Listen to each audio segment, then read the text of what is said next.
नमस्कार, हेलो बंधुओं, स्वागत है आप सबका। घर बैठे पूरा कोलकाता देखोगे फिर से एक नया एपिसोड में। और अभी हम लोग वेस्ट बंगाल के कोलकाता डिस्ट्रिक्ट को एक्सप्लोर कर रहे हैं। तो आज की वीडियो में कोलकाता के कुछ नामी और फेमस हिस्टोरिकल राजबाड़ी दिखाएंगे। तो चलिए पैलेसेस की यात्रा शुरू करते हैं। Marble palace. तो अभी हम लोग मार्बल पैलेस आ चुके हैं, पर यहाँ पर वीडियोग्राफी और फोटोग्राफी मना है, इसलिए बाहर से जितना पॉसिबल है आपको ये पैलेस दिखाते हैं।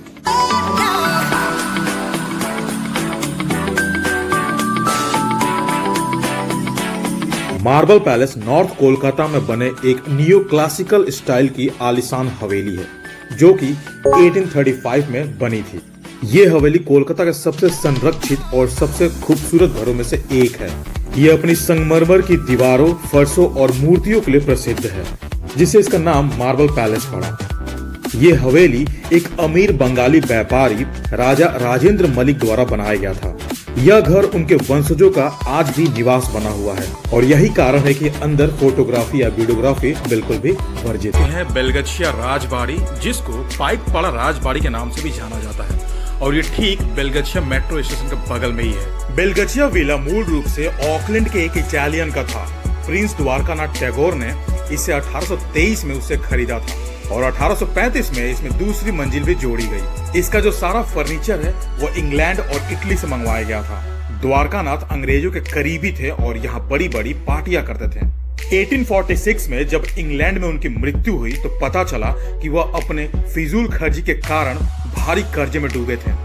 अपना कर्ज चुकाने के लिए उनके बेटे देवेंद्र नाथ ने बेलगछिया विला और अन्य संपत्ति बेच दी। 1856 में कंडी के सिंघों ने एक नीलामी में इस विला को सिर्फ 54,000 रुपीज में खरीद लिया था। लोग आ चुके हैं शोभा बाजार राजबाड़ी के पास, जो कि शाही परिवार के संस्थापक महाराजा नवकिशन देव द्वारा बनवाया गया था। उन्होंने अंग्रेजों की सेवा में विशेष रूप से सिराज उद दौला को उखाड़ फेंकने में उनकी भूमिका से भारी संपत्ति कमाई थी। अपने जीवन काल के दौरान महाराजा नवकिशन देव ने 2 महल बनवाए, जो कोलकाता में सबसे बड़ा महल था। पहला, जिसे शोभा बाजार राजबाड़ी या बाग वाला बाड़ी या शेरों वाला महल के नाम से जाना जाता है, और दूसरा जिसे चोटो राजबाड़ी के नाम से जाना जाता है। उनके द्वारा तब बनवाया गया था जब उनके जीवन में एक बेटा पैदा हुआ था, और इसे उनके पुत्र राजा राज कृष्ण और उनके वंशजों के लिए छोड़ दिया गया था।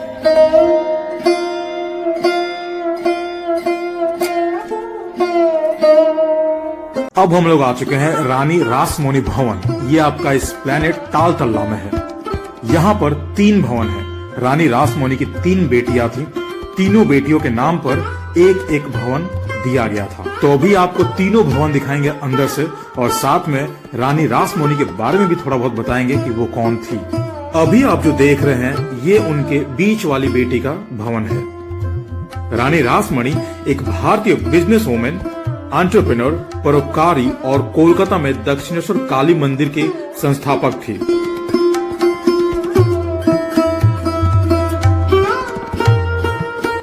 अभी आप जो देखने वाले हैं ये उनकी एक और बेटी का ये भवन है।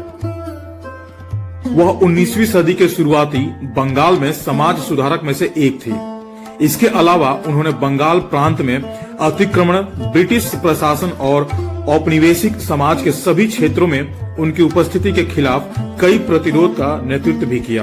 उनके अन्य निर्माण कार्यों में तीर्थ यात्रियों के लिए स्वर्णरेखा नदी से पुरी तक एक सड़क का निर्माण, बाबूघाट का निर्माण उन्होंने ही किया।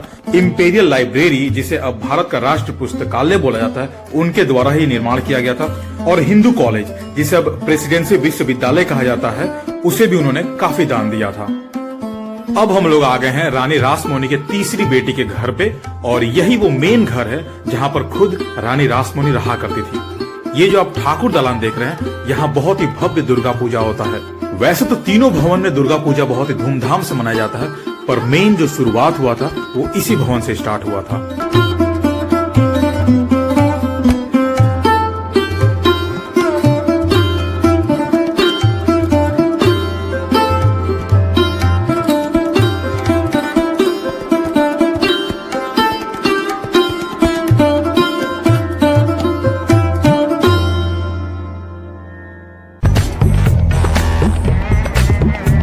ये भी एक राजबाड़ी है सृजित कुमार टैगोर जी का।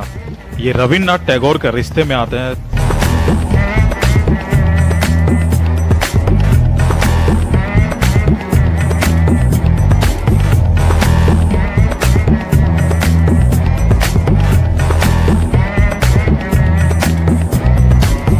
ये कभी टैगोर कैसल हुआ करता था।